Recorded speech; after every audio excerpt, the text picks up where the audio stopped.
The lone cry pierced the vast emptiness of the Dakota Territory prairie like a knife, carrying across the wind-swept grass with a desperation that made Wyatt Harmon pull hard on his horse's reins.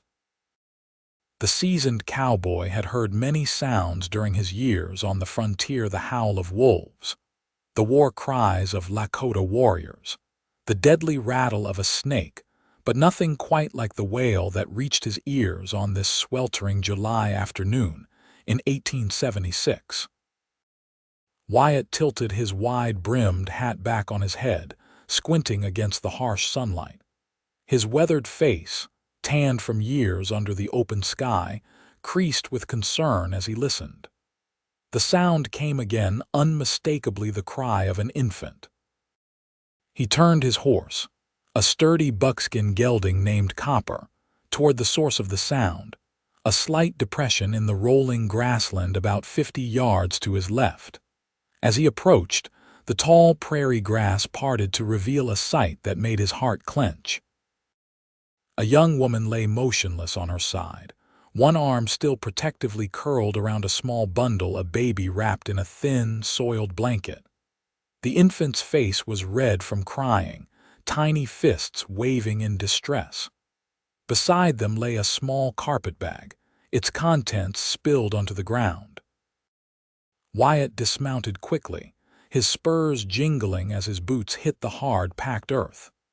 He approached cautiously, his hand hovering near the Colt revolver at his hip, a habit born from years of frontier vigilance. "Madam," he called out, his deep voice gentle despite its natural gruffness. The woman didn't move. Her dress, once a cheerful blue calico, was travel-stained and torn.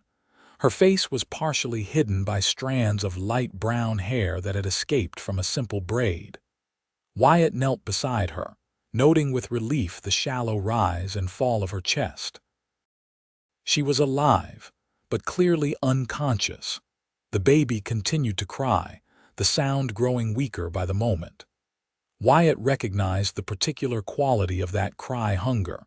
He'd heard it enough times on cattle drives when they'd come across settler families in desperate straits. Without hesitation, Wyatt shrugged off his worn leather coat, spreading it on the ground. Gently, he lifted the baby, noting how light the child felt in his large, calloused hands. The infant couldn't have been more than a few months old. "Hey there, little one," he murmured, awkwardly cradling the baby in one arm while checking on the mother with his free hand. She was burning with fever. Wyatt's mind raced. The nearest town, Clearwater, was at least 15 miles away. The woman needed a doctor and the baby needed food. Looking around, he saw no sign of a wagon or horse. How had they come to be here? Alone in the middle of nowhere, the baby's cries were growing weaker, which worried Wyatt more than the louder wails. Carefully, he wrapped the child in his coat and placed the bundle in the crook of his arm. Then, with strength born from years of hard ranch work, he lifted the unconscious woman and managed to position her across Copper's back. The horse snorted but stood steady, trained to handle far heavier loads of cattle. "Steady, boy," Wyatt murmured, gathering the reins in his free hand. With the baby secured in one arm and leading his horse with the other, he began the long walk toward Clearwater. The July sun beat down mercilessly as Wyatt trudged through the grass, his eyes constantly scanning the horizon for any sign of threat. This territory could be dangerous outlaws, hostile Indians, wild animals, but his immediate concern was for the two vulnerable lives now in his care. After what seemed like hours, the baby's cries subsided into whimpers, then silence. Alarmed, Wyatt stopped to check on the child. The infant's eyes were open, revealing a startling shade of blue that reminded him of the Montana sky. Despite the hunger and discomfort, the baby wasn't crying anymore, just staring up at Wyatt with a gaze that seemed far too knowing for one so young. "Hang on, little one," he whispered. "We'll get you some help soon." The woman on the horse moaned softly, her eyes fluttering open for a brief moment before closing again. At least she was still alive. Wyatt quickened his pace as much as he dared in the afternoon heat. By the time the first buildings of Clearwater came into view, the sun was beginning its descent toward the western horizon. Wyatt's shirt was soaked with sweat, his muscles aching from the unusual burden. He headed straight for Doc Harrison's place at the edge of town, ignoring the curious stares of the townspeople who stopped to watch the unusual procession. The doctor's house, a modest two-story structure with a sign announcing Dr. James Harrison, physician and surgeon, stood apart from the main street. Wyatt managed to knock on the door with his boot, unwilling to release either of his precious charges. The door swung open to reveal a middle-aged man with spectacles and a neatly trimmed beard. "Wyatt Harmon," the doctor exclaimed, taking in the scene before him. "What in heaven's name found them out on the prairie?" Wyatt explained tersely. "The woman's burning up with fever and the baby's starving. Can you help? Bring them in quickly, doctor." Harrison stepped aside, holding the door wide. Inside, the doctor's wife, Martha, appeared from the kitchen, wiping her hands on her apron. Her eyes widened at the sight. "Martha, we need milk for this infant, immediately," the doctor ordered as he helped Wyatt lower the unconscious woman onto an examination table in the front room that served as his office. "I'll warm some cow's milk with a bit of sugar," Martha replied, already moving toward the kitchen. "Poor little mite. Let me take the baby," she added, returning quickly and holding out her arms. Wyatt hesitated for a moment, suddenly reluctant to release the small bundle he'd carried so far. Martha smiled gently. "I've raised 5 children of my own, Mr. Harmon. This little one will be safe with me." Nodding, Wyatt carefully transferred the baby to her capable hands. The infant made a small sound of protest, but then settled against Martha's ample bosom. While Martha tended to the baby, Dr. Harrison was examining the woman. "She's severely dehydrated and running a high fever," he reported. "Likely influenza, though I can't rule out other ailments yet. She'll need constant care for at least several days. Will she make it, Doc?" Wyatt asked, his voice rough with concern for this stranger who had somehow become his responsibility. The doctor looked up, his expression grave. "I won't lie to you, Wyatt. Her condition is serious, but she's young and appears to have been healthy before this. With proper care, she has a good chance." Wyatt nodded, removing his hat and running a hand through his sweat-dampened hair. "Any idea who she might be? I didn't see any identification among her things." "No, but that's not unusual for folks passing through. Many come west with little more than the clothes on their backs and whatever they can carry."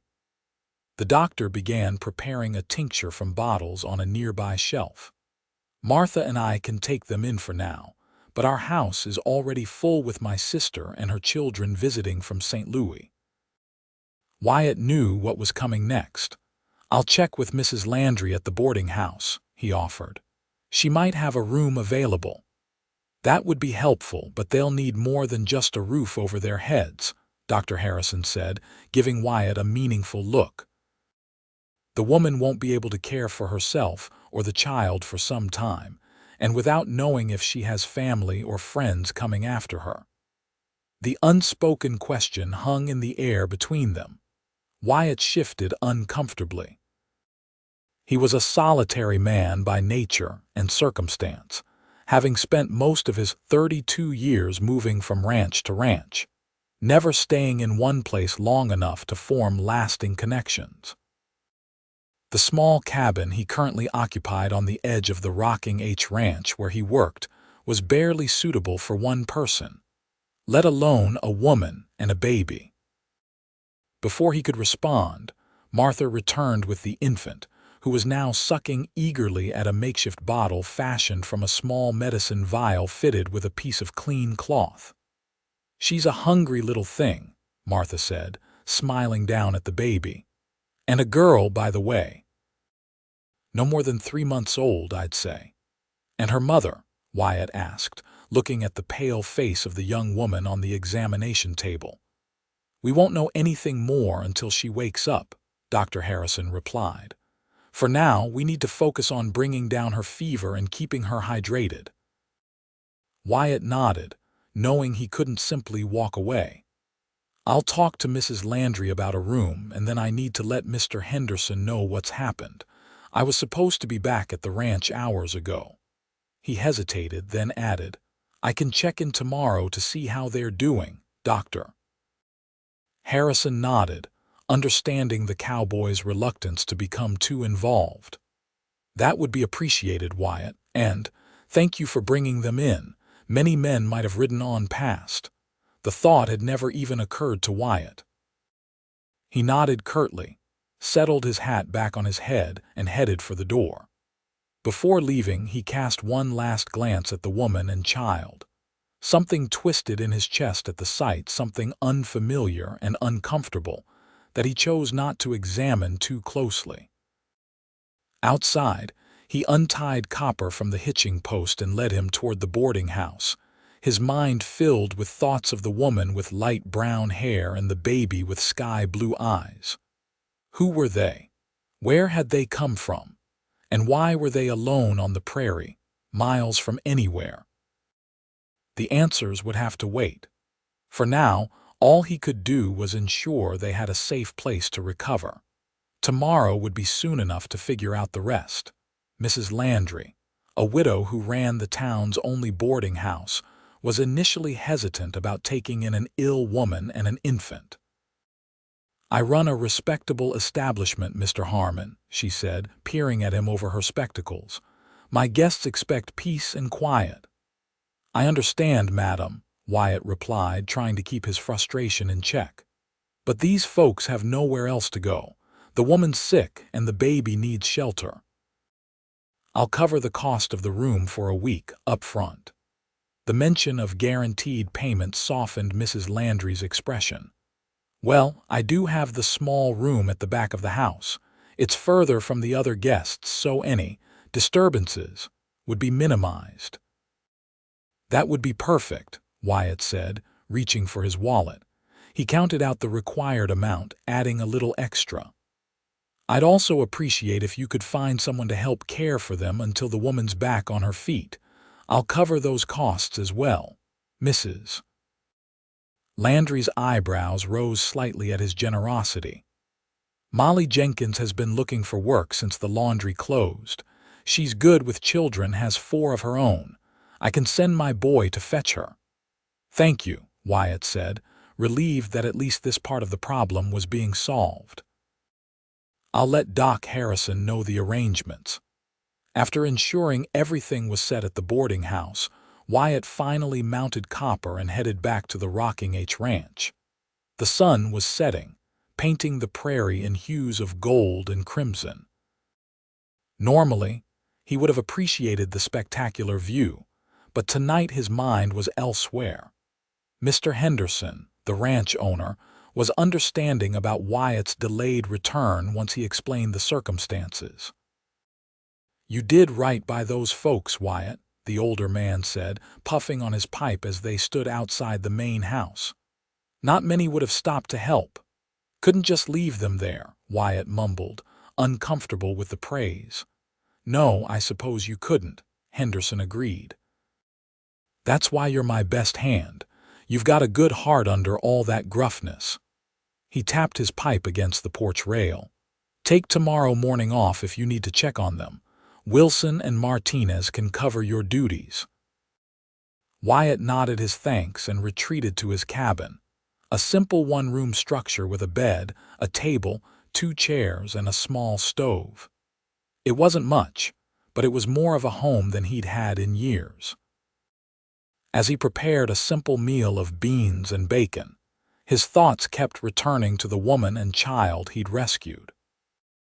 Something about their vulnerability had stirred feelings he'd long thought buried, protective instincts he hadn't experienced since losing his family in a cholera outbreak 15 years earlier. At 17, he'd been the sole survivor when the disease swept through their small Kansas farm. Unable to bear the memories, he'd headed west, working his way through ranches in Colorado, Wyoming, and now Dakota Territory. As he lay in his narrow bed that night, staring at the rough-hewn ceiling, Wyatt wondered what would become of the young mother and her baby. He told himself his responsibility ended with ensuring they had shelter and care. Yet something deeper told him their paths were now intertwined in ways he couldn't yet understand. Morning found Wyatt heading back to town, earlier than necessary. He told himself he was just fulfilling his obligation to check on the strangers he'd rescued, but the knot of anticipation in his stomach suggested otherwise.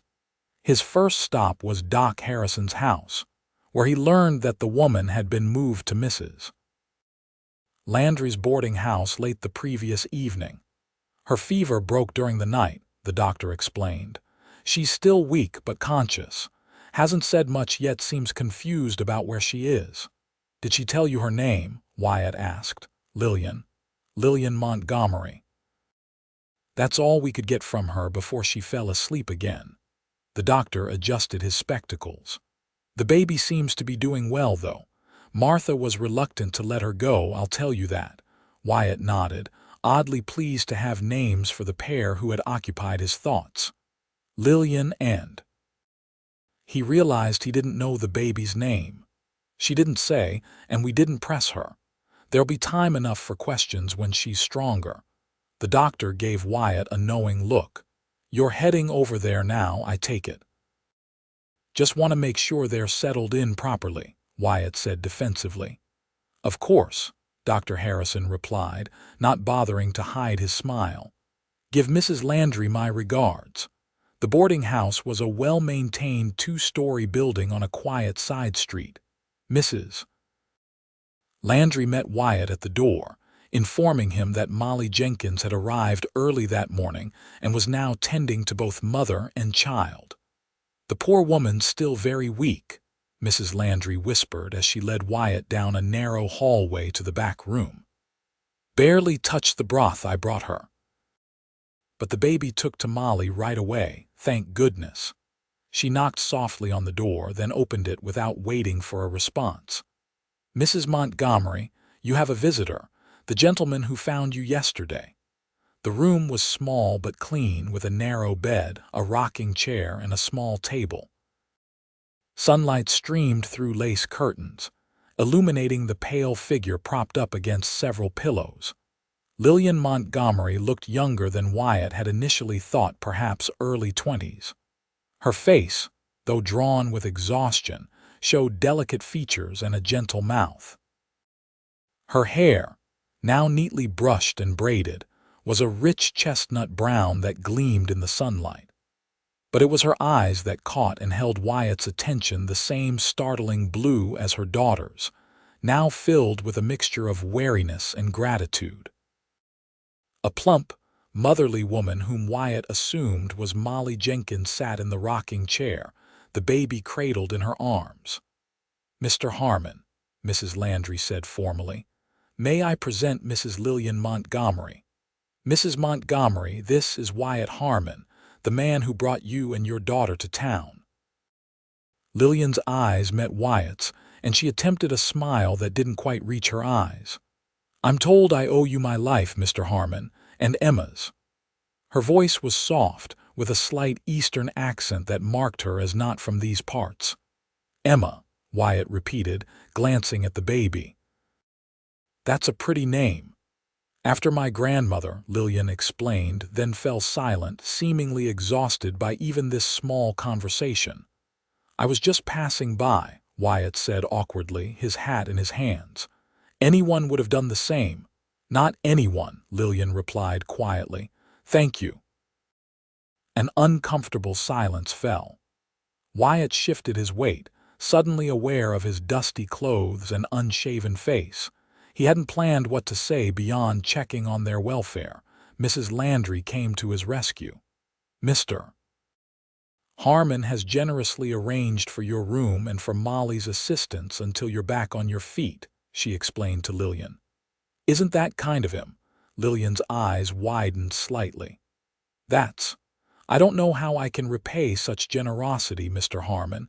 I don't have much. No need to worry about that now, Wyatt interrupted, uncomfortable with her gratitude. Just focus on getting well, for both your sakes. He nodded toward Emma, who was contentedly sleeping in Molly's arms. Doctor Harrison says she should stay in bed for at least 3 more days, Molly added, speaking for the first time. The fever took a lot out of her. Wyatt nodded. I'll check back in a few days then, if you need anything in the meantime. You've done more than enough, Mr.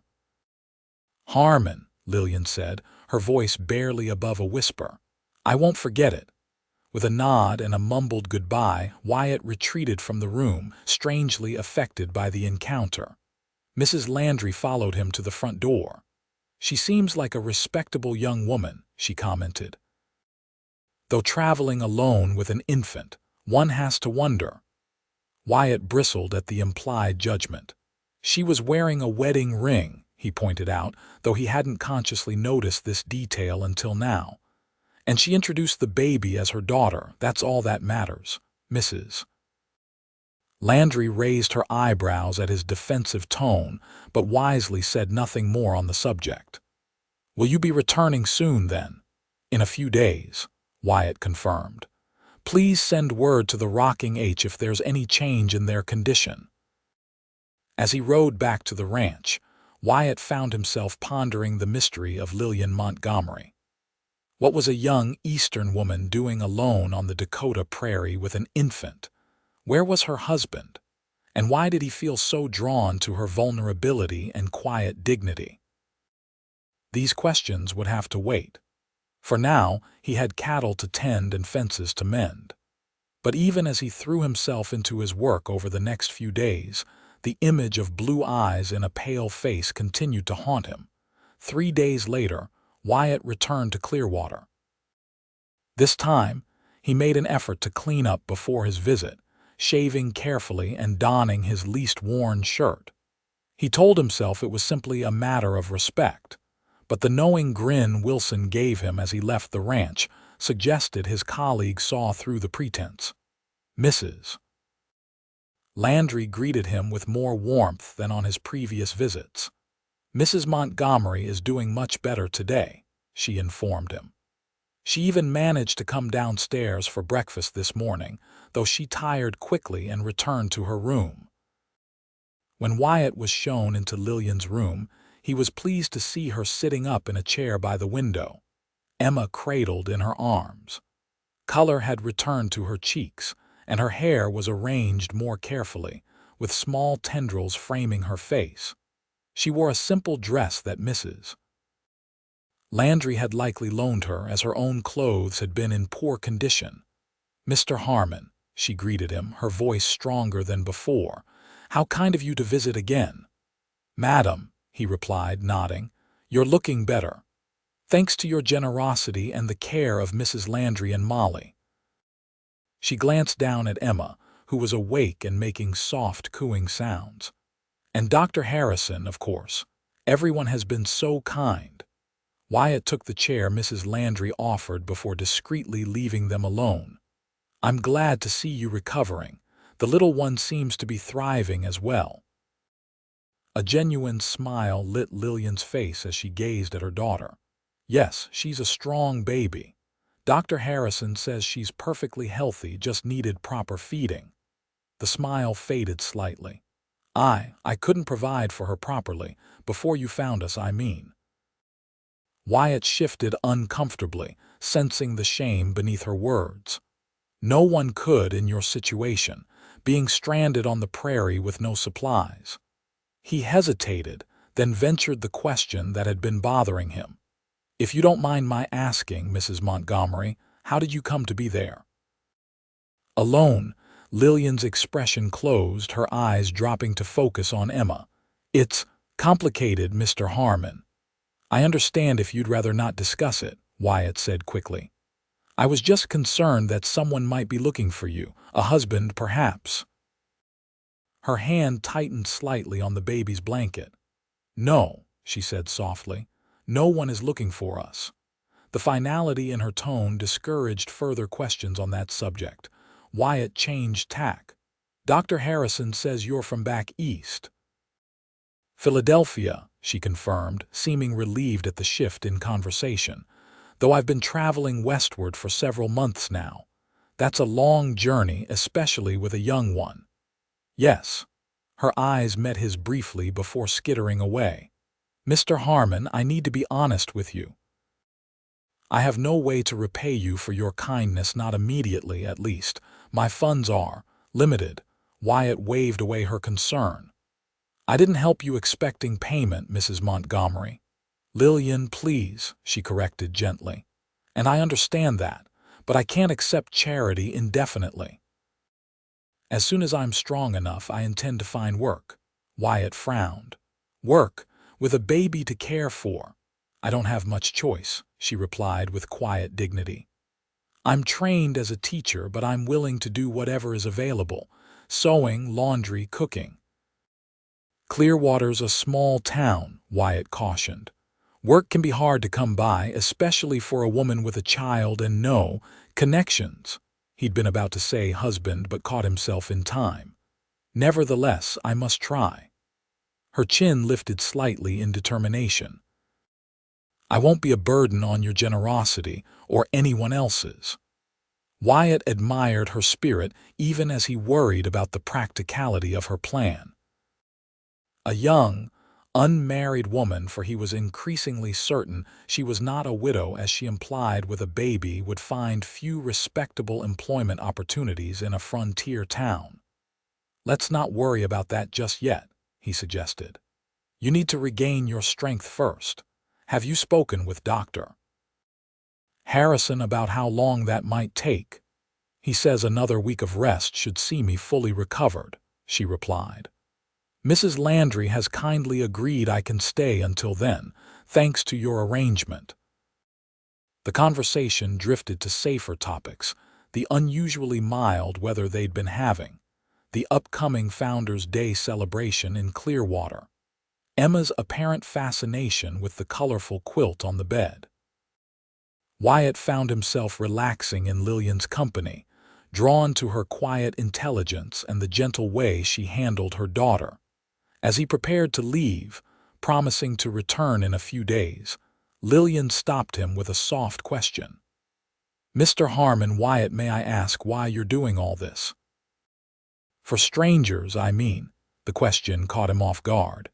He considered several responses before settling on the truth. When I was 17, my family died of cholera. Parents, 2 younger sisters. Neighbors helped me through it, though there wasn't much they could do except offer a place to stay until I found my feet. He met her gaze steadily. I guess I'm just returning the favor. Lillian's eyes softened with compassion. I'm so sorry for your loss. Wyatt nodded, uncomfortable with her sympathy. It was a long time ago. I should be going now. The ranch hands will be wondering where I've disappeared to. Of course. Thank you for visiting. Her smile was warm, transforming her face from merely pretty to truly beautiful. Emma and I look forward to your next visit. As Wyatt rode back to the ranch, he found himself smiling without quite knowing why. The mystery surrounding Lillian Montgomery remained, but he was increasingly certain that whatever her past held, she was a woman of character and courage. And that, he reflected, was becoming dangerously appealing. Over the next 2 weeks, Wyatt's visits to the boarding house became a regular occurrence. He found excuses to go into town, supplies needed for the ranch, messages to deliver, errands that conveniently took him past Mrs. Landry's establishment. Each time he was welcomed with increasing warmth by both Lillian and Emma. The baby, now thriving under proper care, had developed a particular fascination with Wyatt's hat. Her tiny hands would reach for it whenever he came near, and her face would light up with a gummy smile that never failed to warm his heart. Lillian, too, blossomed as her health returned. Her natural beauty, enhanced by restored vigor, drew admiring glances from townsmen when she ventured out for short walks with Emma. Mrs. Landry had loaned her some suitable clothing, and someone Wyatt suspected Martha Harrison had provided a few simple toys and garments for the baby. Their conversations grew longer and more personal with each visit. Wyatt found himself sharing stories of his years on various ranches, his travels through the Western Territories, even memories of his family that he'd rarely spoken of to anyone. In return, Lillian told him about growing up in Philadelphia, her love of books and teaching, and her dreams of someday having her own school. What she didn't speak of was Emma's father, or the circumstances that had brought her west. Whenever the conversation veered in that direction, she would gently but firmly change the subject. Wyatt respected her privacy, though his curiosity remained. As the end of the third week approached, the issue of Lillian's future could no longer be avoided. The money Wyatt had paid for her room and care was running out, and despite her improved health, her prospects for employment in Clearwater remained limited. Mrs. Landry mentioned that the widow Peterson is looking for help with her boarding house in Riverton, Lillian mentioned during one of Wyatt's visits. They were sitting on the small porch behind the boarding house, enjoying the late afternoon sunshine. Emma was asleep in a makeshift cradle fashioned from a drawer lined with blankets. Wyatt frowned. Riverton's nearly 30 miles from here. Yes, but Mrs. Peterson apparently doesn't mind that I have Emma. She has grandchildren of her own and misses having little ones around. Lillian's fingers nervously pleated the fabric of her borrowed dress. The position includes room and board for both of us, plus a small wage. When would you leave? Wyatt asked, trying to keep his voice neutral despite the sudden hollowness in his chest. There's a freight wagon heading that way the day after tomorrow. The driver said he could take us. Lillian glanced at him, then quickly away. It seems like the best opportunity I'm likely to find. Wyatt stared at the horizon, where thunderheads were beginning to build. It's not safe, traveling with a driver you don't know. The road to Riverton goes through some rough country. I don't have many options, Wyatt, Lillian said softly. I can't impose on your generosity forever, and there's no work for me here in Clearwater. The unspoken question hung between them. Unless there was a reason for her to stay, Wyatt had been wrestling with his growing feelings for Lillian and Emma. He'd never been a man to act impulsively, especially when it came to personal matters. His solitary lifestyle suited him, or so he'd always believed. The idea of responsibility for a woman and child both terrified and strangely appealed to him, but there were too many unanswered questions. He turned to face her directly. Lillian, before you make any decisions, I need to know the truth. About Emma's father, about why you were alone on the prairie. She tensed, her eyes dropping to her hands. Does it matter? It might, he answered honestly. Not because I'm judging you, but because I can't help properly if I don't know what you're running from. The silence stretched between them, broken only by the distant rumble of thunder and Emma's soft breathing. Finally, Lillian raised her eyes to his. I was married, she began, her voice barely above a whisper. His name was Charles Montgomery. He was a banker's son in Philadelphia, charming and well-respected. My father was delighted when he asked for my hand. She paused, gathering her thoughts. After the wedding, things changed. Charles had a temper, especially when he drank, which was often. At first, it was just harsh words, then controlling behavior who I could see where I could go. Eventually, it became physical. Wyatt's jaw tightened, but he remained silent, letting her continue at her own pace. When I discovered I was expecting Emma, I hoped things would improve. They didn't. If anything, Charles became more volatile, resentful of the attention I gave to my pregnancy.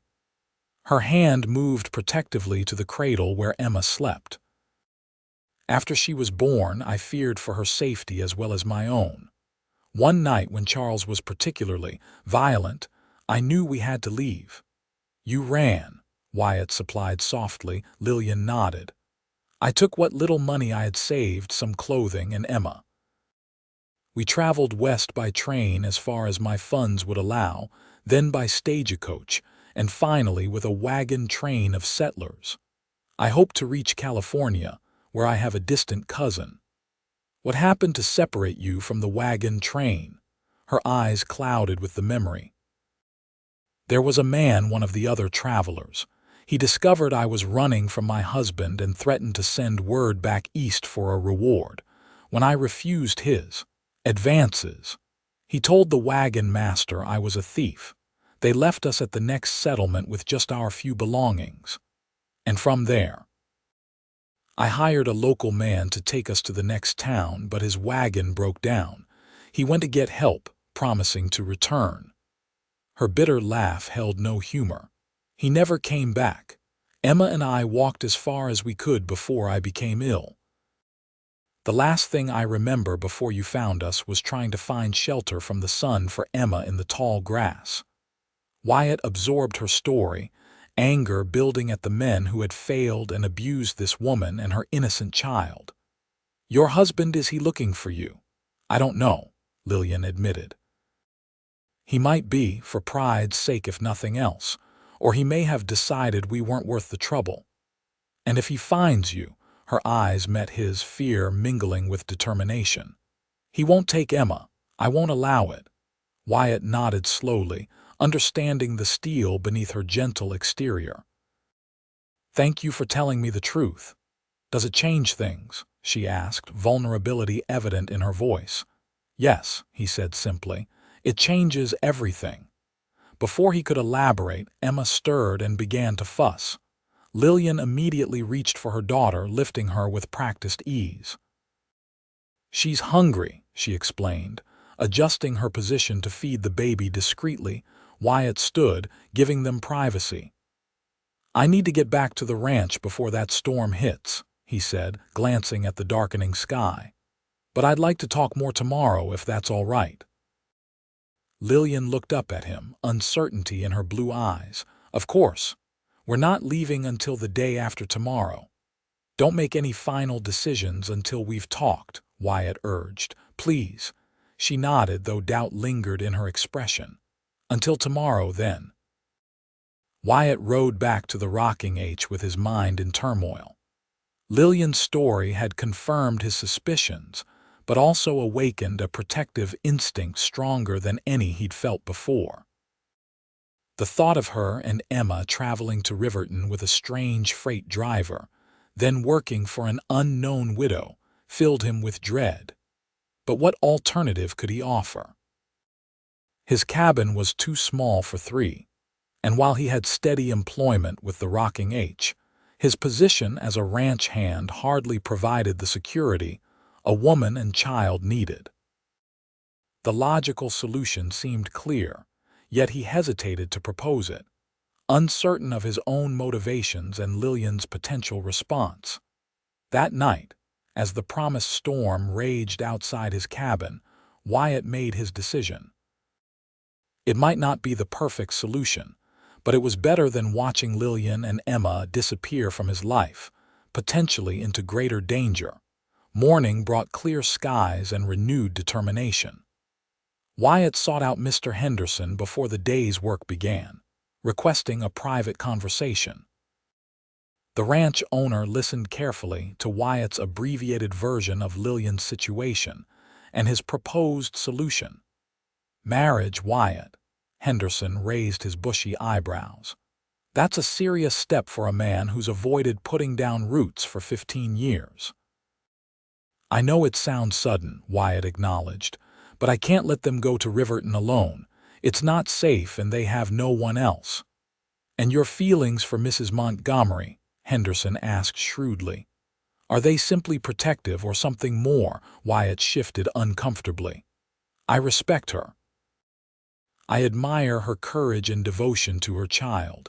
The rest might come with time, Henderson sighed. Not the most romantic proposal I've ever heard, but practical, I suppose. He studied Wyatt for a long moment. The foreman's cabin has been empty since Jenkins moved to town with his wife. It's bigger than yours, 2 rooms at least. If you're serious about this, it's yours. Relief flooded through Wyatt. Thank you, sir. I'll work extra shifts to cover the difference in pay. No need, Henderson waved away the offer. Jenkins was overpaid anyway. Just make sure you know what you're doing, Wyatt. Marriage isn't a cattle drive you can't just ride away when the season's over. I understand that, Wyatt assured him, though his stomach nodded at the permanence of what he was proposing. Then go with my blessing, Henderson said. And bring your new family to Sunday dinner so Mrs. Henderson can fuss over them properly.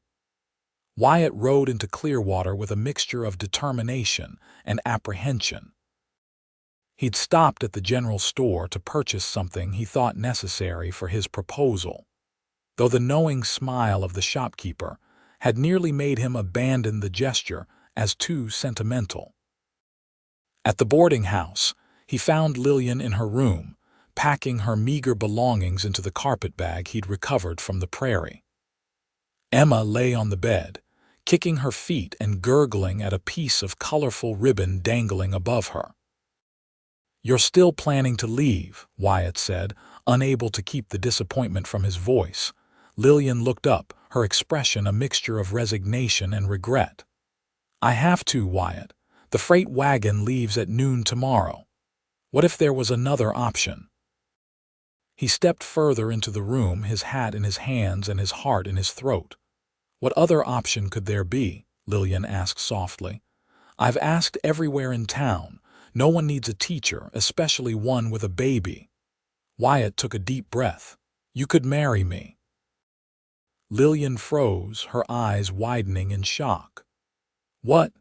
It's not as crazy as it sounds," Wyatt continued hurriedly. "I have a good position at the Rocking H, and Mr. Henderson has offered us the foreman's cabin. It's twice the size of mine, with an actual bedroom. You and Emma would be safe, and in time, perhaps you could start a small school for the ranch children and others nearby." Lillian sank slowly onto the edge of the bed. "Wyatt, I don't know what to say. This is so unexpected." "I know it's sudden," he admitted. "And I know we haven't known each other long. But I care about you and Emma. I want to protect you both, give you a safe home." "Protection and safety are important," Lillian said carefully, "but marriage should be more than that. After my experience with Charles, I swore I'd never again enter a marriage without." She trailed off, color rising in her cheeks. "Without love," Wyatt finished for her. He knelt before her, taking her hands in his. "I can't promise I love you yet, Lillian. I've spent too many years keeping people at a distance to know exactly what I feel. But I know I want you and Emma in my life. I know the thought of you leaving makes me feel hollow inside. Maybe that's the beginning of love. Maybe with time it could grow into something more." Tears welled in Lillian's eyes. "You're a good man, Wyatt Harmon. Better than I deserve after the mess I've made of my life." "You deserve happiness and security," Wyatt insisted. "I want to provide that if you'll let me." He reached into his pocket and withdrew a small package wrapped in brown paper. "I bought this. It's not fancy, but—" Lillian unwrapped the package to reveal a simple silver band. "A ring," she whispered. "If you accept," Wyatt clarified. "If not, I understand. The offer of help still stands. I can arrange safer transportation to Riverton, or somewhere else if you prefer." Lillian looked from the ring to Wyatt's earnest face, then to Emma, who had rolled onto her side and was watching them with curious blue eyes. "What about Emma? She's not your child." "She would be in every way that matters," Wyatt said firmly. "I'd raise her as my own, give her my name." And if Charles ever finds us, Wyatt's expression hardened. He'd have to go through me to get to either of you, and I promise you, Lillian, that wouldn't end well for him. The fierce protectiveness in his voice seemed to reassure her. She studied his face for a long moment, then slowly nodded. "Yes," she said softly. "I accept your proposal, Wyatt." Relief and an unexpected surge of joy flooded through him. He slipped the ring onto her finger, where it sat a little loosely but gleamed with promise in the afternoon light. "We can be married tomorrow," he suggested. "Reverend Thomas would do it, I'm sure. And then I can take you and Emma home to the ranch." "Home," Lillian repeated, testing the word. "That sounds wonderful." Wyatt smiled, then, impulsively, leaned forward to place a gentle kiss on her forehead. "I'll do my best to make it so for both of you." The wedding took place the following morning in Clearwater's small church. The ceremony was simple, attended only by Dr. and Mrs. Harrison, Mrs. Landry, and Mr. Henderson, who had ridden in from the ranch to show his support. Lillian wore a borrowed blue dress from Martha Harrison, with Emma in her arms, dressed in a new white gown that the women of the town had quickly sewn as a gift. Wyatt, in his best shirt and cleanly shaven, felt a strange combination of terror and contentment as he repeated his vows. When Reverend Thomas pronounced them husband and wife, he hesitated only briefly before placing a chaste kiss on Lillian's lips there first. The touch sent an unexpected warmth through him, a promise of feelings that might deepen with time. After a small celebration at the boarding house, Wyatt loaded Lillian and Emma's few possessions onto Copper. Mr. Henderson had thoughtfully brought a wagon to transport the new family back to the ranch, along with a rocking chair that Mrs. Henderson insisted was essential for a mother with a young baby. The ride to the rocking H was quiet, with Emma sleeping peacefully in Lillian's arms and both adults lost in thoughts about the significant step they had just taken. As they approached the ranch, Wyatt pointed out landmarks: the creek where the cattle watered, the stand of cottonwoods that marked the property line, the distant mountains that turned purple in the evening light. "It's beautiful," Lillian said sincerely. "So open and free." "It can be harsh, too," Wyatt cautioned. "Winters are brutal, and summer storms can appear out of nowhere. But there's a peace here I've never found anywhere else." The foreman's cabin stood apart from the main ranch house and bunkhouse, offering privacy while still being close enough for convenience. It was rustic but solidly built, with a front porch, 2 rooms inside, and a small lean-to that served as a kitchen. Wyatt had spent the previous evening cleaning it as best he could, though he worried it would still seem primitive to a woman raised in Philadelphia. As he helped Lillian down from the wagon, Emma still cradled in one arm, he felt a sudden uncertainty. "It's not much," he began apologetically. Lillian surprised him by reaching up to touch his cheek gently. "It's more than enough, Wyatt. It's a home." Her smile was genuine, warming him more effectively than any fire could have. Mr. Henderson helped unload their few possessions and set up the rocking chair in a corner of the main room before tactfully departing, leaving the new family to settle in. The awkwardness Wyatt had feared didn't materialize as they worked together to arrange the cabin, Lillian placing Emma on a blanket on the bed while she unpacked, Wyatt showing her where everything was kept. As evening approached, Wyatt built a fire in the stove and prepared a simple meal from the provisions Mrs. Henderson had sent with them. They ate at the small table, Emma now asleep in a drawer lined with blankets that served as a temporary cradle. "Tomorrow I'll build a proper crib for her," Wyatt promised, watching the baby's peaceful face in the lamplight. "She seems content enough for now," Lillian observed. "Children are adaptable more so than adults sometimes." "And you?" Wyatt asked hesitantly.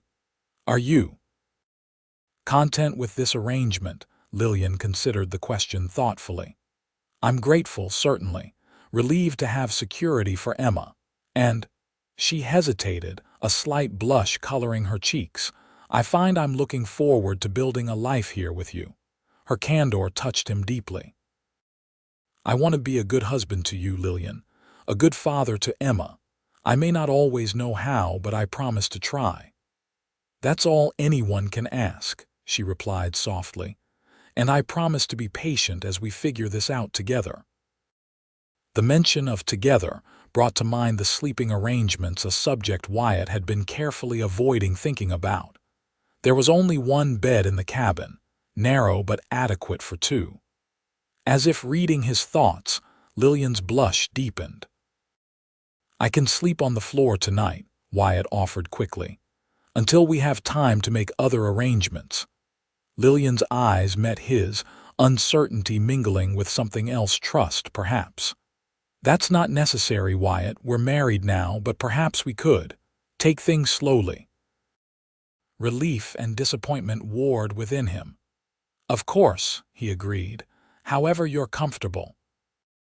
Later, as they lay side by side in the narrow bed, Emma sleeping peacefully in her makeshift cradle nearby, Wyatt was acutely aware of Lillian's presence, the faint scent of lavender soap, the gentle rhythm of her breathing, the warmth of her body just inches from his. They had changed for bed with awkward modesty, Wyatt stepping outside while Lillian donned her nightgown, then Lillian turning her back as he changed into clean clothes he used for sleeping. "Good night, Wyatt," Lillian whispered in the darkness. "Good night, Lillian," he replied, his voice unexpectedly husky. "Sleep well." As he drifted toward sleep, Wyatt reflected on the strange turn his life had taken.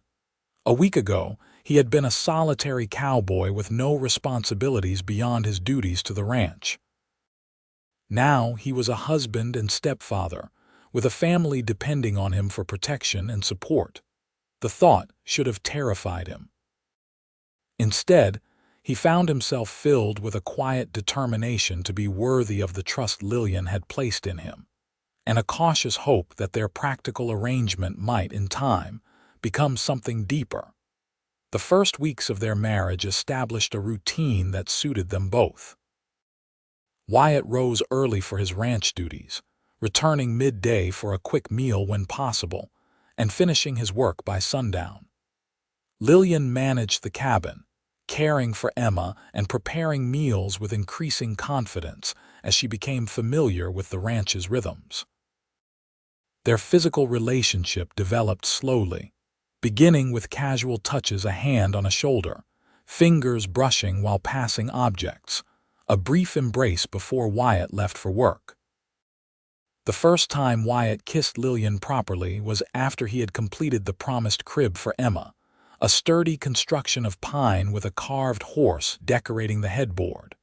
"It's beautiful, Wyatt," Lillian had exclaimed, running her fingers over the smooth wood. "Where did you learn to do this?" "My father was a carpenter before he turned to farming," Wyatt explained. "He taught me the basics."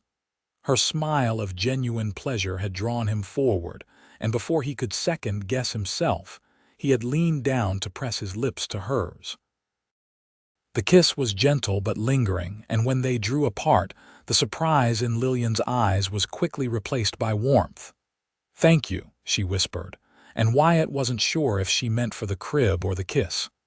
"You're welcome," he replied, equally ambiguous. That night, they slept closer together in the narrow bed, Wyatt's arm cautiously draped over Lillian's waist. It was a small step, but significant, an acknowledgement of growing feelings that neither was quite ready to name. As summer gave way to autumn, the three of them settled into a family life that increasingly felt natural rather than arranged. Emma thrived in the clean mountain air, growing plumper and more interactive by the day. She recognized Wyatt now, greeting his returns with excited kicks and gurgles that never failed to warm his heart. Lillian, too, blossomed in her new environment. The shadows of fear that had haunted her eyes gradually faded, replaced by a quiet confidence. She made friends with the other ranch wives, particularly Mrs. Henderson, who took a motherly interest in the young family. She even began informal reading lessons for the children of the ranch hands, fulfilling in a small way her dream of teaching. The first time Wyatt heard Emma call him Da, he was mucking out the horse stalls. Lillian had brought the baby to see him during a break, and Emma, now nearly 8 months old and attempting to crawl, had reached for him with chubby hands and uttered the word with perfect clarity. Wyatt had frozen, pitchfork in hand, a lump forming in his throat. Did she just? She's been practicing, Lillian admitted, her eyes shining. I hope you don't mind. I've been showing her your picture and telling her you're her daddy. Wordlessly, Wyatt had set down the pitchfork and taken Emma from Lillian's arms, heedless of his dirty clothes. The baby had patted his stubbled cheek and repeated da with obvious satisfaction. I don't mind, he'd finally managed to say, his voice rough with emotion. I'm honored. That night, after Emma was asleep in her crib, Wyatt and Lillian had come together as husband and wife for the first time, their lovemaking tender and exploratory, a physical expression of feelings that had been growing steadily between them. I love you, Wyatt had whispered afterward, the words coming naturally in the darkness. I'm not sure when it happened, but I do.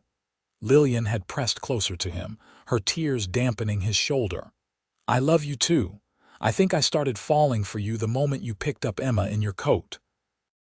As winter approached, bringing with it the promise of snow and isolation, Wyatt worried that Lillian might find the ranch too remote, too different from her Eastern upbringing. But she surprised him with her adaptability and genuine appreciation for their simple life. I never thought I could be this happy, she confessed one evening as they sat before the fire, Emma asleep in her crib nearby. In Philadelphia, everything was about appearances, about meeting expectations. Here, there's a freedom to simply be ourselves, even with all the hardships. Wyatt asked, thinking of the blizzard they'd weathered the previous week, the constant physical labor, the lack of conveniences she'd once taken for granted. Especially with the hardships, Lillian replied, snuggling closer to him on the small sofa he'd built for her. They make the good moments sweeter by comparison. As Christmas approached, the first they would celebrate as a family, Wyatt found himself reflecting on the incredible changes the past 6 months had brought. The solitary existence he'd maintained for so long now seemed empty and purposeless compared to the rich family life he shared with Lillian and Emma. Even the threat of Charles Montgomery, which occasionally surfaced in their conversations, seemed distant and less menacing in the face of their happiness. Until the day a stranger rode into the rocking H, asking questions about a woman with a baby. Wyatt was helping repair a fence line when one of the younger ranch hands, Billy, rode up with the news. There's a fella at the main house, talkin' to Mr. Henderson, Billy reported. Eastern type, fancy clothes, says he's lookin' for his wife and child who might have passed this way. A cold dread settled in Wyatt's stomach. Did he give a name? Montgomery, I think. Charles Montgomery. Wyatt was on his horse before Billy finished speaking, racing toward the main house with fear and fury battling for dominance in his mind. His first thought was of Lillian and Emma, alone at the cabin, if Montgomery had already found them. But as he approached the main house, he saw a sleek black horse hitched outside, its Eastern saddle and fine tack indicating a wealthy owner who was still inside. Relief mingled with resolve as Wyatt dismounted and strode toward the door, his hand instinctively checking the revolver at his hip. Inside, he found Mr. Henderson seated at his desk, facing a well-dressed man whose back was to the door. The stranger turned at Wyatt's entrance, revealing a handsome face with cold eyes and a mouth set in a permanent sneer. "Ah, here's one of my hands now," Henderson said, his tone carefully neutral though his eyes warned Wyatt to proceed cautiously. "Wyatt, this gentleman is looking for information about travelers who might have passed through our area earlier this year." "Mr. Harmon," the stranger said, extending a gloved hand. "Charles Montgomery of Philadelphia. I understand you might have encountered my wife and child some months ago." Wyatt ignored the outstretched hand, keeping his expression impassive. "A lot of folks pass through these parts. Can't say I recall anyone by that name." Montgomery's smile didn't reach his eyes. "Perhaps I can refresh your memory. My wife, Lillian, a pretty thing with blue eyes and brown hair. She absconded with our infant daughter, Emma, nearly a year ago. I've been searching for them ever since." "Can't help you," Wyatt replied flatly. "If that's all, Mr. Henderson, I should get back to the fence line before dark." "Of course, Wyatt," Henderson nodded, clearly understanding the situation better than he was letting on. "Mr. Montgomery was just leaving. I'm sorry we couldn't be of assistance." Montgomery's pleasant facade slipped slightly, revealing a flash of the anger beneath. "I find it hard to believe no one in this remote area would notice a woman traveling alone with a baby. Perhaps I should speak with some of the other ranch hands or the women. My men are all working and the ladies aren't receiving visitors," Henderson said firmly, standing to indicate the conversation was over. "The nearest town is Clearwater, about 15 miles east. You might try inquiring there." Montgomery's gaze shifted between the two men, calculation evident in his eyes. "I see. Well, thank you for your time, Mr. Henderson." He turned to Wyatt, his smile now openly malicious. "Mr. Harmon, a pleasure. I'm sure we'll meet again." As the door closed behind the unwelcome visitor, Henderson turned to Wyatt. "That's him, isn't it?" "Lillian's husband, former husband," Wyatt corrected grimly. "Legally, she's Mrs. Harmon now. True enough, but you know as well as I do that won't stop a man like that." Henderson moved to the window, watching as Montgomery mounted his horse. "He's heading toward town, not the cabin. That gives you some time." Wyatt nodded, his mind racing.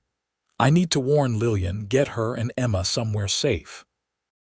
"Take them to the line cabin up by Eagle Creek," Henderson suggested. "It's stocked for winter already and no one would think to look there. I'll send word if Montgomery returns." "Thank you," Wyatt said, gripping the older man's shoulder briefly. "For everything." "Go on," Henderson urged. "And Wyatt, be careful. That man has evil in his eyes." Wyatt rode back to the cabin at a gallop, his mind filled with plans and contingencies. The sight of smoke rising peacefully from the chimney and Lillian hanging laundry outside, Emma playing on a blanket nearby, filled him with both relief and urgency. Lillian looked up at his approach, her smile fading as she registered his expression. "What's wrong?" "Charles is here," Wyatt said without preamble, dismounting and gathering Emma in his arms. "He was at the main house asking questions. Henderson sent him to town, but he'll be back." The color drained from Lillian's face. "How did he find us?" "It doesn't matter now. We need to pack quickly." "Only essentials." Wyatt handed Emma to her, his voice gentling at the fear in her eyes. "It's going to be all right, Lillian. I won't let him take you or Emma." Inside the cabin, they moved with urgent efficiency, gathering warm clothing, food supplies, and the few precious possessions they couldn't bear to leave behind. Emma's crib was too large, but Wyatt carefully packed the carved horse that had adorned it, along with the family Bible where they'd recorded Emma's growth and milestones. As Lillian packed, Wyatt retrieved his rifle from above the door and checked his revolver, ensuring both were loaded and ready. The weapons were a sobering reminder of what might be required to protect his family. "Where will we go?" Lillian asked, securing Emma in a sling across her chest. The line cabin up by Eagle Creek. It's remote, well-stocked and defensible. Wyatt helped her into her coat. Henderson will send word if Charles returns to the ranch. They loaded their supplies onto Copper, and a gentle mare Lillian had learned to ride during the summer. With a last look at the cabin that had become their home, they set off toward the mountains, taking a little used trail that would be difficult to follow. The line cabin was simple but sturdy, built to shelter cowboys during the worst weather when they were working the far boundaries of the ranch. It consisted of a single room with a stone fireplace, a rough table and chairs, 2 bunks built into the wall, and basic supplies stored in crates and hanging from the rafters. "It's not much," Wyatt apologized as he lit the fire, the familiar echo of his words when he'd first brought Lillian to their cabin not lost on either of them. "It's enough," Lillian replied, settling Emma on a blanket near the growing warmth. "As long as we're together." The simplicity of her statement and the trust it implied strengthened Wyatt's resolve. They would weather this storm as they had others together. As night fell, they ate a simple meal and prepared for bed, arranging the bunks so that Emma could sleep safely between them. The baby, sensing the tension, was fussier than usual, and it took longer than normal for her to settle. "What will we do if he finds us?" Lillian asked softly after Emma had finally fallen asleep, her small face peaceful in the firelight. Wyatt's hand found hers in the darkness. "He won't take you from me, either of you." "But legally, he might have a claim." "Not anymore," Wyatt interrupted firmly. "You're my wife now, and Emma is my daughter in every way that matters. The law out here is simpler than back east. A man protects what's his." The fierce protectiveness in his voice both comforted and concerned Lillian. "I don't want you to have to kill for us, Wyatt." "I pray it doesn't come to that," he replied honestly, "but I can't promise it won't."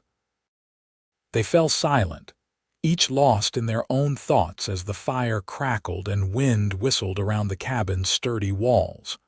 Eventually, Lillian's breathing deepened in sleep, her hand still clasped in Wyatt's. He remained awake, listening to the night sounds and planning for all possibilities. 3 days passed in tense waiting. Wyatt ventured out only to check on the horses and gather more firewood, always with his rifle at the ready. On the 4th morning, as they were finishing a breakfast of cornmeal mush and dried apples, the sound of approaching hooves brought them both to alert stillness. "Stay inside," Wyatt ordered, checking his revolver before moving to the window. Through the small, grimy pane, he could make out 2 riders approaching, one on the familiar dappled mare ridden by Billy, the youngest ranch hand, and the other on Charles Montgomery's sleek black horse. "It's Billy," Wyatt reported, his stomach tightening. "And Montgomery." Lillian gasped, instinctively gathering Emma closer. "How did they find us?" "I don't know." Wyatt positioned himself by the door, revolver ready, but Billy wouldn't have led him here willingly. "Stay back, away from the windows." As the riders drew closer, Wyatt could see that Billy's face was bruised, one eye swollen shut. The young cowboy's hands were tied to the saddle horn, and Montgomery held the reins of both horses. "Harmon," Montgomery called out, halting about 20 yards from the cabin. "I know you're in there with my wife and child. Send them out, and perhaps we can resolve this matter peacefully." Wyatt opened the door just enough to make himself visible while keeping his body shielded. "Let the boy go, Montgomery. He has nothing to do with this." "On the contrary, he was most helpful in locating this charming retreat," Montgomery replied with mock pleasantness. "After some persuasion, of course." Wyatt's jaw tightened at the implications. "What do you want?" "What's rightfully mine," Montgomery's voice hardened. "My wife and daughter. Return them to me and you can keep your miserable life." "They're not yours anymore," Wyatt stated firmly. Lillian is my wife now, legally married before witnesses. Emma is my daughter." Montgomery's laugh was cold and humorless. "A frontier marriage to a runaway wife is hardly binding, Harmon. I have the law on my side, Eastern law, which takes precedence over your barbarian customs. Not out here, it doesn't." Wyatt raised his revolver, aiming deliberately at Montgomery. "Let the boy go and ride away while you still can." Instead of backing down, Montgomery pulled his own pistol, pressing it against Billy's temple. "Perhaps this will convince you of my sincerity. Send out Lillian and the child, or the boy dies. His blood will be on your hands." Behind Wyatt, Lillian made a small sound of distress. "I can't let him kill Billy because of me," she whispered. "He's bluffing," Wyatt replied, though uncertainty gnawed at him. The cold calculation in Montgomery's eyes suggested a man capable of any cruelty to get what he wanted. "You have 1 minute to decide," Montgomery called out. "After that, I start shooting. First the boy, then you. Lillian and Emma will still be mine, but with far less pleasant circumstances." The threat to his family ignited a rage in Wyatt that cleared his mind of all uncertainty. With deliberate calm, he fully opened the cabin door, stepping onto the porch with his revolver trained on Montgomery. "Let him go," Wyatt repeated, his voice deadly quiet. "Your quarrel is with me." Montgomery's smirk faltered slightly at Wyatt's steady advance. "Stay where you are, or the boy dies." In that moment, Billy made his move. Despite his bound hands, the young cowboy threw himself sideways, unbalancing Montgomery and causing his shot to go wild. The distraction was all Wyatt needed. His first bullet struck Montgomery's shoulder, spinning him backward off his horse. The second hit the man's gun hand as he attempted to regain his aim. Montgomery screamed in pain and rage, his pistol falling to the ground as he clutched his bleeding hand.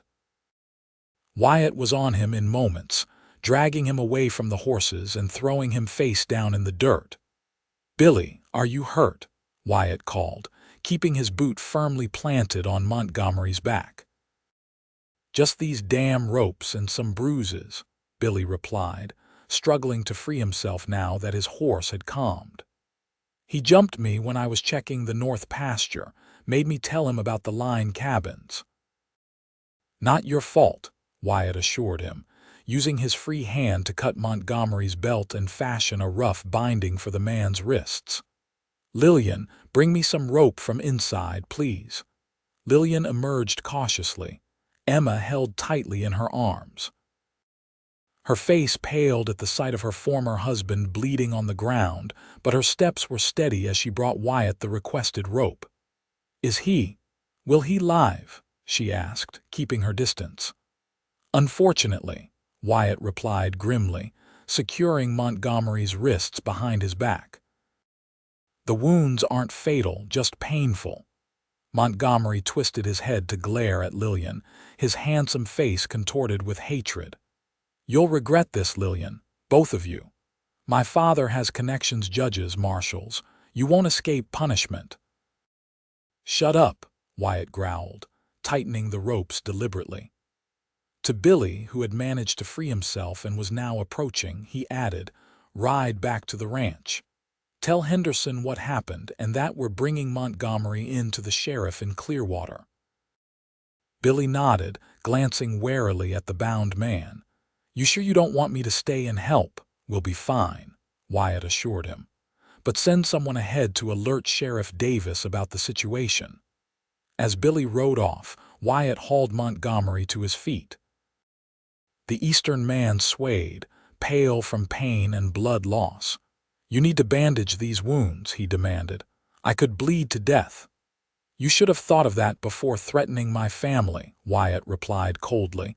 Nevertheless, he nodded to Lillian. "Bring me some cloth for bandages.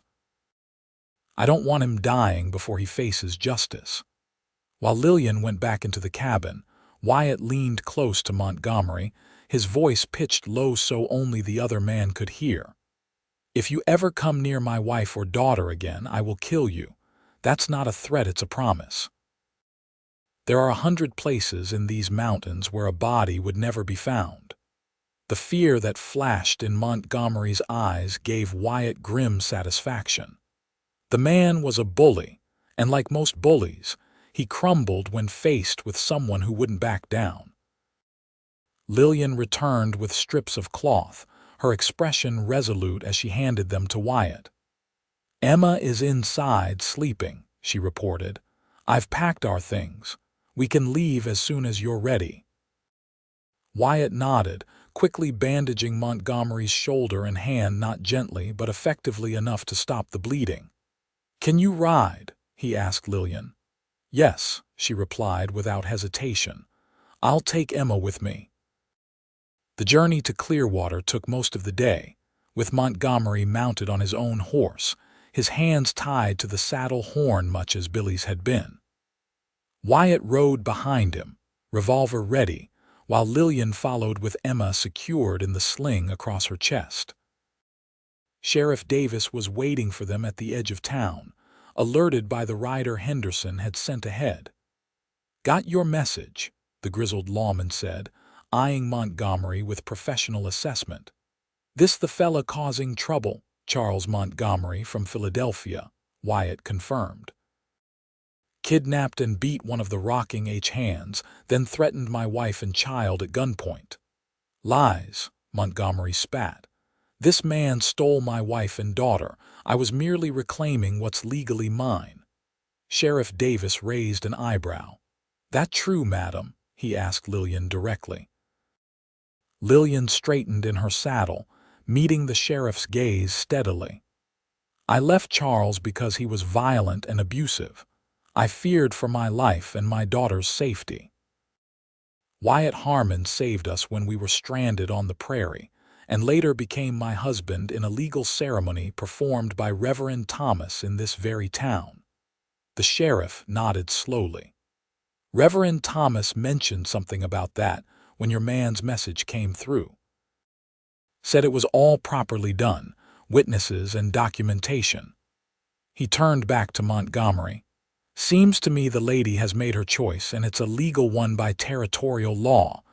"This is absurd." Montgomery struggled against his bonds. "I demand you arrest this man for shooting me and release my wife into my custody immediately." "Ain't gonna happen," Sheriff Davis replied calmly. "What is gonna happen is you're spending the night in my jail while I sort this out. Shooting you while you were threatening folks with a gun ain't a crime in these parts, it's common sense." As two deputies helped the protesting Montgomery down from his horse and toward the jailhouse, the sheriff turned back to Wyatt and Lillian. "You two should get a room at the hotel tonight.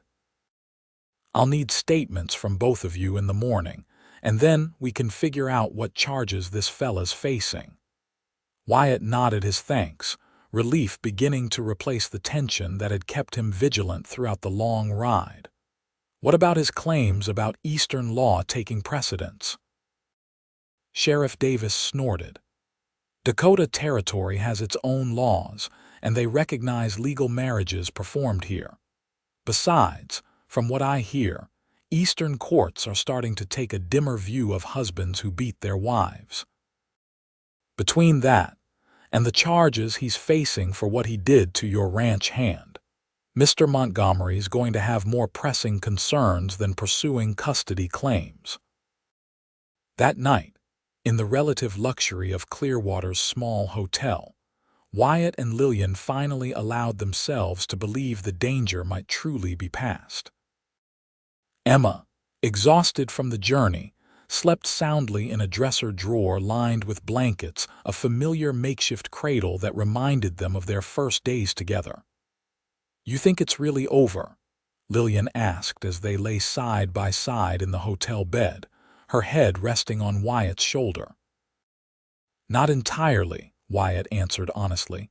"Men like Montgomery don't give up easily, but he'll face charges here first, and that gives us time." "Time for what?"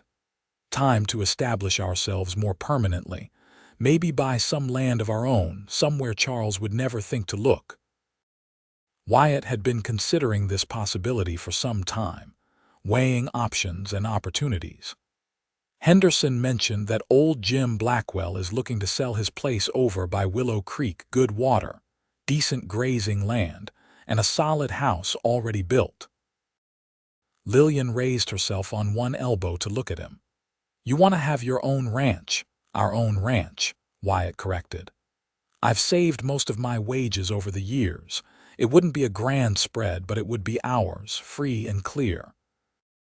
A place where Emma could grow up safe, where you could maybe start that school you've always wanted." "Oh, Wyatt." Tears filled Lillian's eyes, but they were tears of joy, not sorrow. "I never dared dream of such a future." "Is that a yes?" he asked, smiling up at her. "Yes, 1,000 times yes." She leaned down to kiss him, pouring all her love and hope into the gesture. As Wyatt held his wife close, his gaze drifted to the sleeping baby nearby, the child who had brought them together, whose cries of hunger in the prairie grass had changed the course of his solitary life forever. From reluctant rescuer to devoted husband and father, his journey had been unexpected but infinitely rewarding. Tomorrow would bring challenges: Montgomery's hearing, legal statements, decisions about their future. But tonight, in this quiet room with the two people he loved most in the world, Wyatt Harmon knew with absolute certainty that he had found what many men search for their entire lives and never find: not just a family, but a true home. Spring came to the Dakota Territory in a riot of wildflowers and new growth, transforming the landscape much as the past year had transformed the lives of Wyatt and Lillian Harmon. The cabin on their newly purchased ranch near Willow Creek was larger than their previous home, with 2 proper bedrooms, a spacious kitchen, and a front porch where Lillian often sat in the evenings, watching Emma take her first tottering steps in the yard. Charles Montgomery had been sentenced to 3 years in the territorial prison for the assault on Billy and the threats against Wyatt and Lillian. His father's connections had proven less influential than he'd boasted, particularly when several witnesses from Philadelphia had come forward with their own accounts of his violent behavior. The judge had made it clear that upon his release, Montgomery would face additional charges if he ever approached the Harmon family again. The ranch was small by Dakota standards, just enough land to support a modest herd of cattle, and the horses Wyatt had begun breeding as a secondary business. But it was theirs, paid for with Wyatt's savings and worked with his own hands, with occasional help from a young cowhand they'd hired from the nearby Lakota reservation. Lillian had indeed started a small school, converting an unused storage building into a classroom where she taught the children from neighboring ranches and the reservation. Her gentle manner and genuine interest in her students quickly earned her the respect of families throughout the area. Emma, now walking and beginning to form simple sentences, had her father's quiet strength and her mother's compassionate heart. At 18 months old, she was the center of the Harmon household, her laughter and curiosity a constant reminder of how much they had to be thankful for. On a warm June evening, as they sat together on the porch watching the sunset paint the western sky in brilliant hues of orange and purple, Lillian turned to Wyatt with a smile that held a special secret. "I have news," she said softly, taking his hand and placing it gently on her stomach. "Come winter, Emma will have a little brother or sister." Wyatt's eyes widened, then crinkled with joy as he pulled her into a gentle embrace. "Are you sure?" "Dr. Harrison confirmed it yesterday when I was in town," Lillian replied, her eyes shining. "He says everything looks perfect." "Just like our family," Wyatt murmured, kissing her tenderly. As if on cue, Emma tottered over from where she had been examining a particularly fascinating dandelion. "Up da da," she demanded, raising her arms imperiously. Laughing, Wyatt swung her into his arms, settling her between himself and Lillian. "What do you think about being a big sister, Emma girl?" he asked, though he knew she couldn't possibly understand the question. Emma's response was to pat her mother's stomach and declare, "Baby," with surprising clarity, causing both adults to stare at her in astonishment. "How did she know?" Wyatt whispered. Lillian shook her head, equally amazed. "Children sense things we don't understand, or perhaps she just heard me talking to Martha Henderson about it." Whatever the explanation, Emma's apparent approval of the coming addition to their family added to their joy. As darkness fell and stars began to appear in the vast Dakota sky, Wyatt reflected on the extraordinary journey that had brought them to this moment. From a solitary cowboy riding the lonely prairie to a husband, father, and rancher with deep roots in the land and community, his transformation had been complete. All because he had stopped to investigate a baby's cry in the tall grass, a simple act of compassion that had led to the greatest blessings of his life. "What are you thinking about?" Lillian asked, noticing his contemplative expression. "How lucky I am," Wyatt replied honestly. "How different my life would be if I hadn't heard Emma crying that day. Or if you had ridden on, as many would have," Lillian added softly. "Some might call it chance, but I believe it was Providence that brought you to us." "Providence, chance, or destiny, I'm just grateful it happened," Wyatt said, tightening his arm around her shoulders. "And I intend to spend the rest of my life proving worthy of the gift I've been given." Emma, drowsy now in the growing darkness, leaned her head against her father's chest with complete trust. Lillian rested her head on his shoulder, her hand protectively covering the new life growing within her.